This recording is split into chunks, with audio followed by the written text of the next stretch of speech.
I'm back. I am confused. No, I lied. I'm not confused about anything. About some things like hot dog buns and hot dog packets and the number ratio with that. That's not the point. This is a PSA. If you're at a point in your relationship where you're confused, if you're in a committed relationship, or if you're being dim-witted, I'm here to help you. I'm going to show you some causes and effects, and you just let me know if it is, you know, plausible to your life. If you are with this person, if you're with this person and you have to constantly lie about your whereabouts when you're with this person to your people, I'm talking about your best homegirls, homeboys, or your family, it's probably because you're not in a committed relationship. You're sneaking around. Or if you're hiding who you're with, most likely it's because everybody either knows that you shouldn't be with this person, or you're a dummy bitch. It's the holidays or just something going on, and everybody's talking about bringing their boos or their significant others, husbands, wives, and everybody's going online of like, who you gonna bring? Well, I was thinking about bringing Johnny. Oh, that's cute. And then you drop this person's name and everybody looks discomforted, or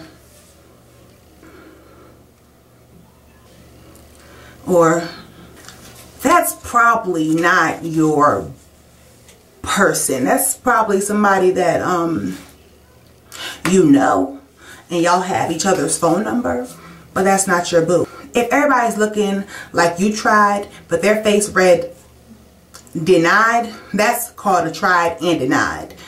That happens when you pull a fast one but it's rejected. That's dead. If every time you want to see this person you have to, you know, bear some type of gift or service, or just happen to be in their area and wanted to know if they were busy,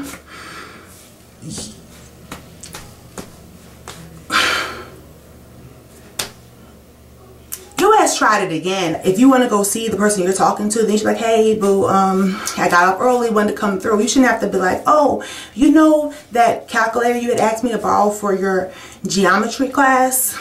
I got it. Did you want me to drop it off? Or, you know how your grandmother was saying something about a crochet kit? Well, I happened just to find one and I could just drop it off if, you know, you were home. Buying affection, never a good move. If you're buying affection, you're a dummy bitch. When questioned about your relationship status with this particular person, like, oh, so Ricardo's your boyfriend? And you start off with, well, girl, that's a long story. Or, you know what, bruh? It's complicated. I mean, kinda. Anytime you have to explain your relationship status with anybody, if with more than 5 words, it ain't what you think it is or trying to make it seem. Who's that? Oh, Jerry, that's my fuck buddy. Well, Sean, that's my homeboy. Garrett, that's my nigga.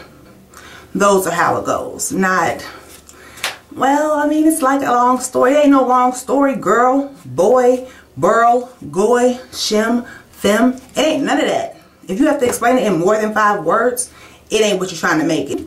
If you ever question this person about where were you when I called you, or I texted you and called you and you did not answer your phone, what were you doing? And they rebuttal something like, you don't have the right to be asking me where I was at. Where was you at? You don't have the right to be asking me that. I was minding mine. If they ever tell you that they're minding theirs, that means you need to mind yours, and y'all's is not the same. So yours is probably that way, and then his is probably like somewhere over there at her house. And if you're on that social network because they added you, then that's good. If you're on their social network because y'all been friends for a while, you might want to check that. If you're not on their social network and you have to go through you have to go through Tom's page to get Dick's page to get to Harry's page just to find out what Larry wrote, yeah, that's a red flag. And also, besides all of that, if you hear the excuse, oh, I don't really use it that much, that's why I haven't added you. Well, how can you verify? Because you ain't on there. But those are some clear signs of if you are somebody's committed or dim-witted partner. Get with it. Know your role, play it, and stand for what you believe in. If that's not what you want to be where you're at, tell them, voice your opinion. If nothing changes, chuck them.